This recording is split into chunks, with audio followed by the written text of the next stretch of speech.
Hey folks, this is Dr. Emily Scherning with American Resiliency, here with a regional cross-model outlook for the Northern Great Plains. I think this region is amongst the most exciting and opportunity-rich change landscapes in our nation.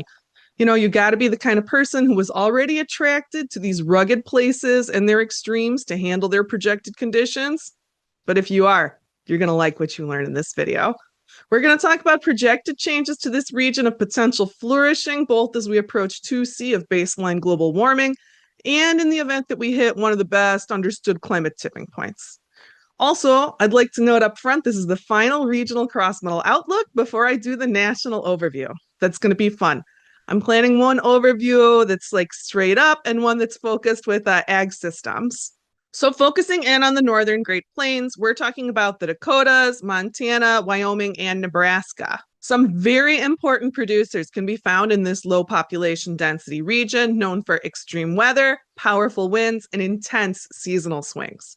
If you're a person who has concerns about America's food stability, this region is a critical source of hope. Although we are looking at temperature increases here, like everywhere, as you will see, almost all of this region is staying in range for continued production of key staple crops. As I weave together the projections to help you get a picture of 2C for this region, because just to get on the same page, we're already at 1.5C above pre-industrial baseline and have been for a couple of years, which is not where we expect it to be in 2025. You can see there that in 2023, there was an alarming jump in global temps from which we have not yet recovered. So we're talking about a fairly arid region. We're talking about a warming time. Anyone who's involved with the land is going to be curious about the 2C water outlook for this region. I'm going to tell you up front, it's surprisingly strong. For many of your critical producing areas in this region, you're going to see that we have hope.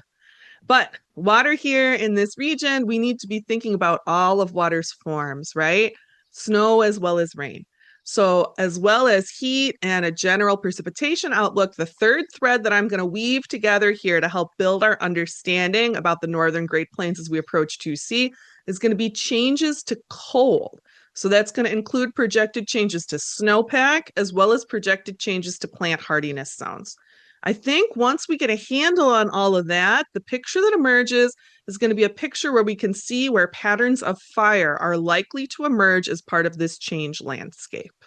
So let's start with the heat. We're going back to this visual I popped up earlier. This is an instrument made by Jackie Ryan. She's a NASA engineer and she's just a legend. She's amazing technical skills. She's visualized here the publicly available data sets from the 5th National Climate Assessment and reconstructed emitted baseline norms for several key factors. So reading this key where we're looking at kind of a red, black, white key, it's like we're working metal, okay? Where we see white, that's where the heat increases are as extreme as they get. Where we see black, it's where things are staying relatively cool, traditional relatively cool summers.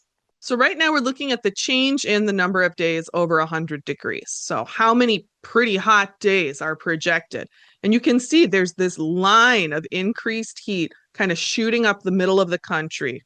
That's projected to severely impact western Oklahoma and Kansas. But you can see on the figure right there that when we start to hit your region, where we start to get into Nebraska, that's where we start to see a more moderate level of change projected and a greater measure of hope for our agricultural producers. Now, we know 100 degrees is an important number for many staple crops, but let's pop this down to 95. That's a really critical threshold for pod fill and many legumes, as well as for human health. In this dark area, right over here in the eastern Dakotas, where we see the most limited heat increases all the way down to projected days over 95, where we're looking at a week or two of hot season extension, but it still looks cool enough to grow legumes. We're already seeing big changes in production on the ground there, big increases in the planting of lentils and chickpeas. It shouldn't surprise anybody. We're already seeing a response from producers who are living these change trends as they emerge. Everyone who cares about our food systems should care about that darker part of the Dakotas. Where we can grow legumes, we can grow healthy protein. And as you'll see, as we build up our understanding, there are other factors here that could make this critical agricultural region a real rock of strength. In a second, I'm going to pop this up to the 105 view where we look at the extremely high-end heat increase. But before I do, I want to look at the relatively good cool summer preservation throughout the mountains of Montana and Wyoming. If you are interested in those beautiful areas, which hold some of our most extraordinary national parks and wildlands, keep that info in your mind because we've got a complex change landscape forming up in the mountains. And those cool summer preservation is an important part of the edges of the problem we have to work in the mountains.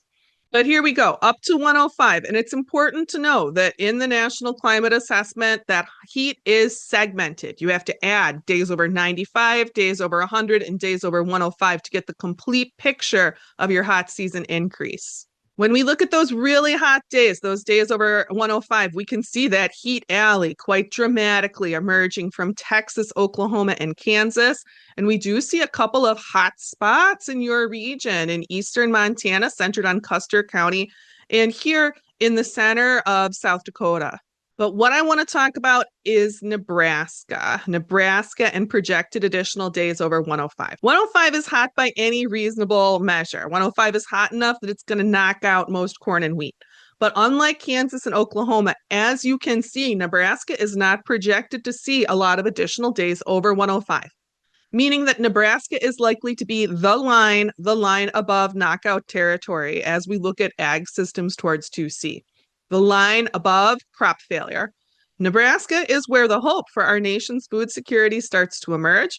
And I think that in that strong projected heat throughout those critical grain producing regions south of Nebraska, it's important to know what kind of crops could hold out in this heat. In case you haven't heard about it before, I'd like to turn you on to pearl millet. And I'll drop this link in the video description. This is from Regenerative Farmers of America.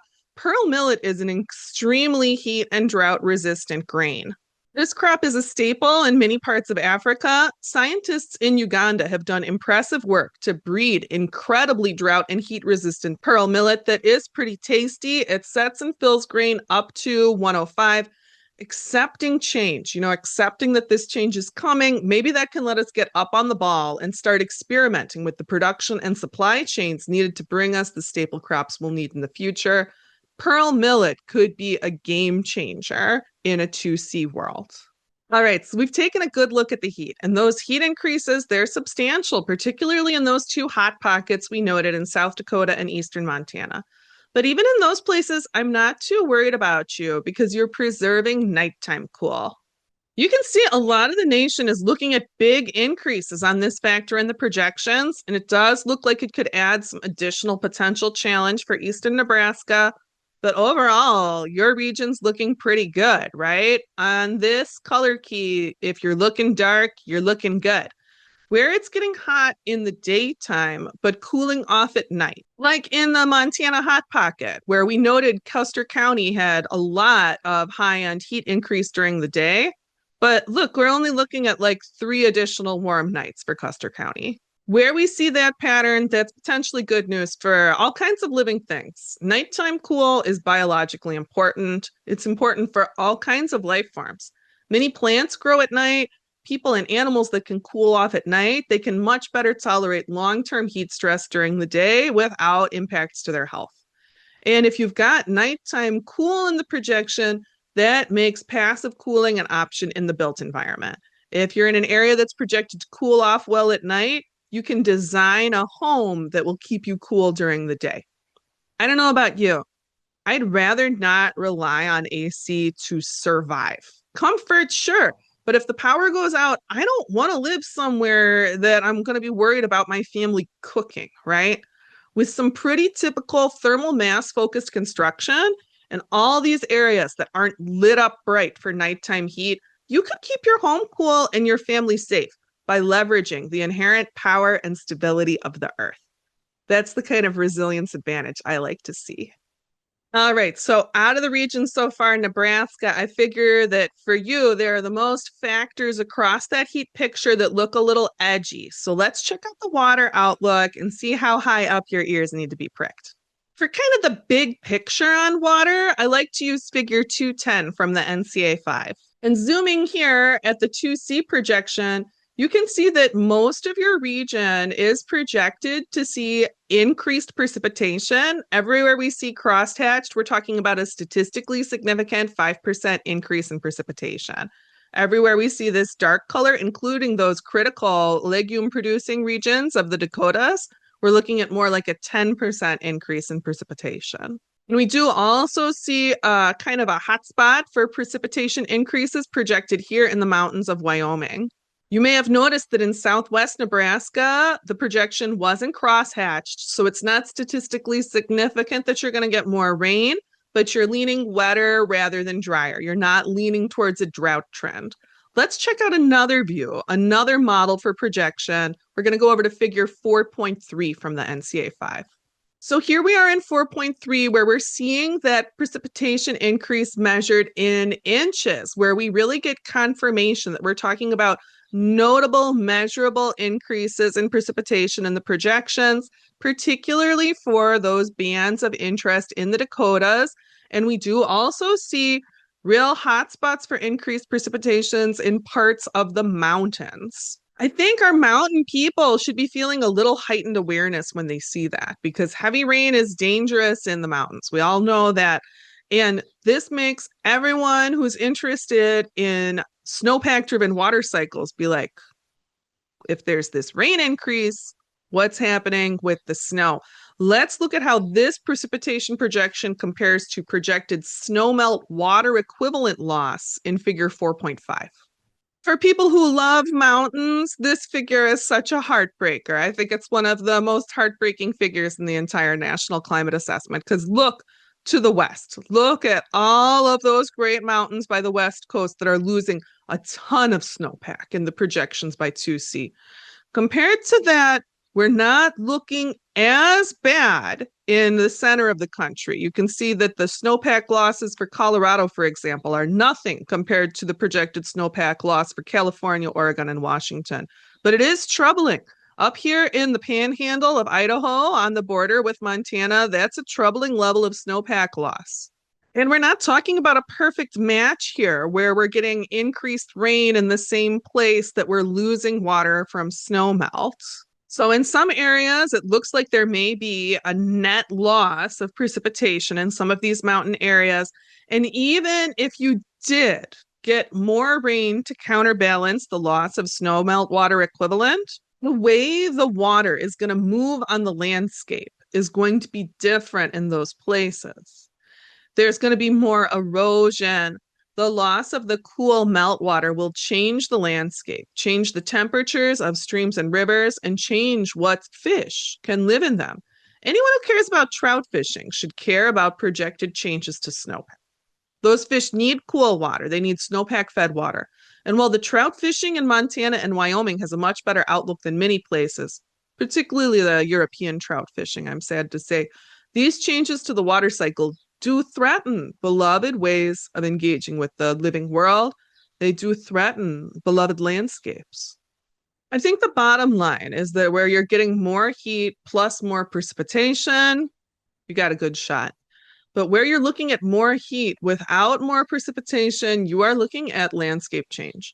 Where you're looking at significant snowmelt changes, which in this region are most pronounced on Montana's western border, you're looking at landscape change. And that means fire.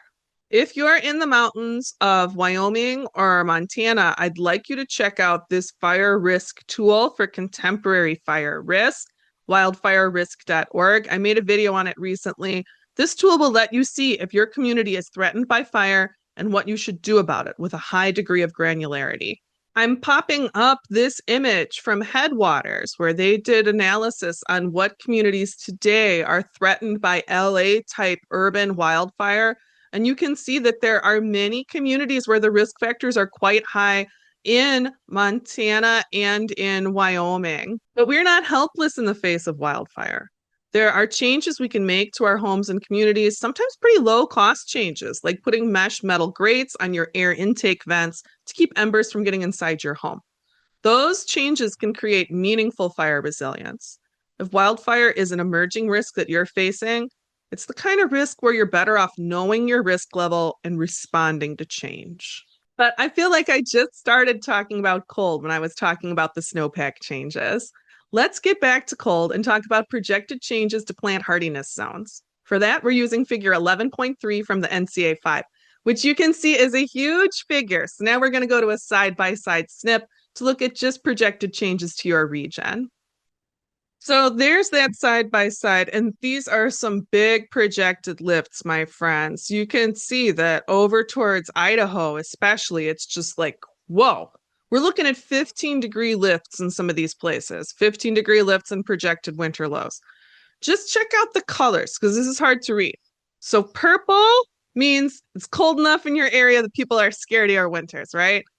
Blue, that today is just about the most productive ag belt of our nation. And if you look at this transition, what you're doing on this factor, you're turning blue. For a lot of your agricultural producing territory, you're looking at still being cold enough to keep pests down, still getting a good hard freeze, but also experiencing a longer growing season. That's what these changes mean for Nebraska and for the Dakotas. What we're seeing in this figure for ag in the northern Great Plains, overall, it's an advantage. I could still see people feeling low about it, right? I know a lot of you in the north, you have identity with those winters. Don't worry. It's still going to be cold enough to scare people from outside of the region. So you still got that. The level of projected winter change we're seeing here, it's a potential advantage and it's also a challenge. This level of change is intense. It's going to drive landscape change in parts of the region, and it's a big question. Where is the increased precipitation going to balance out the projected heat increases? We know a fair part of this region is pretty arid and that much of your agriculture relies on irrigation, which I have to say, you all have done overall regionally a much better job with monitoring and caring for groundwater for sustainable irrigation in your region than south of you. South Dakota has an admirable groundwater monitoring program. I talk you all up all the time here in my home state of Iowa. We are lucky in our broader region of agricultural promise to have a local role model on groundwater monitoring in South Dakota because sustainable irrigation is going to matter for the security of our American future. Wrapping up the 2C projections, we're not looking at a low level of change across the northern Great Plains, but we are looking at large parts of the region potentially experiencing new possibilities. If we get that increased precipitation projected across much of the region, if we get those projected lifts and winter lows, we're talking about projected conditions that many people and staple crops might find preferable to historic conditions. You got a little bit more of an edge to hold maybe in this rugged land of extremes. And I'm sure that as I put those big figures up on the screen, many of you have been looking south of you throughout the 2C projections.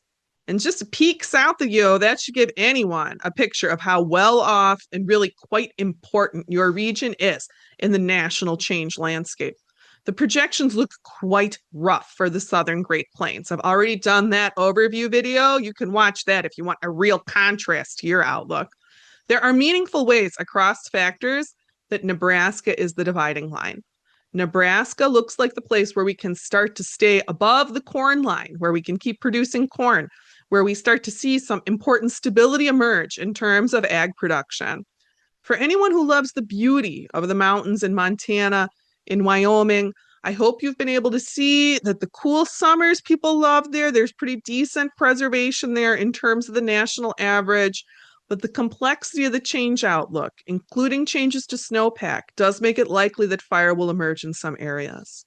Looks more stable than further west of you, but still challenging on that. And for more info on that, particularly for folks in Montana, I've got a video that does a focus on Northwest Montana called Walking the Fire Path. So now we've covered the 2C projections. What about the tipping point projections? Many scientists are now interpreting the evidence coming out of the world's oceans that AMOC collapse is looking more likely by 2050. That would be a change to the circulation patterns of the world's oceans that would be no fun from a global or human civilization type perspective. From what modeling we have, in the northern Great Plains, you can see here we would expect a mild but statistically significant drought trend and a fairly strong cooling trend that would push against the warming projected in standard climate projections. If we hit the tipping point, you might see more of a classic outsiders need not apply level of winter cold return to your region. That cold would offset the need for increased precipitation that we're seeing in those 2C projections. The cold would help maintain landscape stability. Maybe that doesn't sound so bad, the return of the cold, and it might not be for you right in your region. For America, the real butt kicker with AMOC collapse would be high-end sea level rise, which would be most seriously impacting the densely populated northeastern seaboard. So the resulting population movement, that would have national impacts. A lot of people and a lot of wealth are concentrated in the Northeast. If you're concerned about too much growth in your region, whether you're looking at 2C or tipping points, you've got a good outlook in your region compared to the national and global change landscape. This is a great time to get on top of your zoning so that your community can build the future you want to build. In my region, a lot of towns are putting limits on new construction because we're not interested in increasing the population density all that much. I think that for quite a few communities in the Northern Great Plains, retaining local control is important. And with your desirable outlooks, the time to protect yourselves is now. But back to the tipping point information. Here in North America, this concerns me, the potential increase in velocity potential of winds in North America. You can see that's particularly intense in the southeast. If we see this tipping point, this could be a time of catastrophic storms with very powerful and damaging winds coming with the storms. You can see you are looking at increased velocity potential for your winds in the Northern Great Plains in these tipping point projections. Not as bad as in other parts of the nation, but as you're well aware, your winds are already remarkably powerful. In these times of change, thinking seriously about wind is something more folks are going to need to do, no matter which path we go down. And I do think that there are lessons that could come out of your region that would be of national importance because you all already deal with such substantial wind and its impacts on the land and the built environment. Folks, thanks for spending some time looking at this projection info with me. Overall, I think there's a lot of great potential in the Northern Great Plains. Your region, more so than most regions, is looking at opportunities as well as challenges in this developing change landscape. And I hope this information helps you get ready for change. Your communities have promise. Your lands are important. And with your fairly strong outlooks, as well as your, shall we say, pre-hardened culture, your cultural resilience to adversity, I think you all have a good shot. What matters most, I would say, is that you take this time to protect yourselves and your interest. Time to act. Make a plan with your community for how to legally manage growth. I know a lot of your communities, you struggle, spend hard times for a really long time. So thinking about a brighter future in these tough times, that can sound like a pipe dream. That's the mentality that would let other people take your cupcake. They're going to snatch it right out of your hands before you realize it's there. You deserve that cupcake. Hold on to what you got. And if you're in an area with a fire threat, you need to know. Check it out and learn what to do to minimize risk. It's time to respond to change. Let's take another step today. Folks, thanks for watching. And I want to say a big thank you to the AR community, to the donors, to the volunteers, to everyone spreading the word online, and to everyone doing the work on the ground. You all are making a difference. AR is a donor-supported organization. We don't rely on state or federal grant funding, and we're doing our very best to keep bringing you high-quality information in these times of change. If you'd like to donate or get more involved, please check out our website, AmericanResiliency.org. Thanks for getting ready with me. I look forward to talking with you all again soon.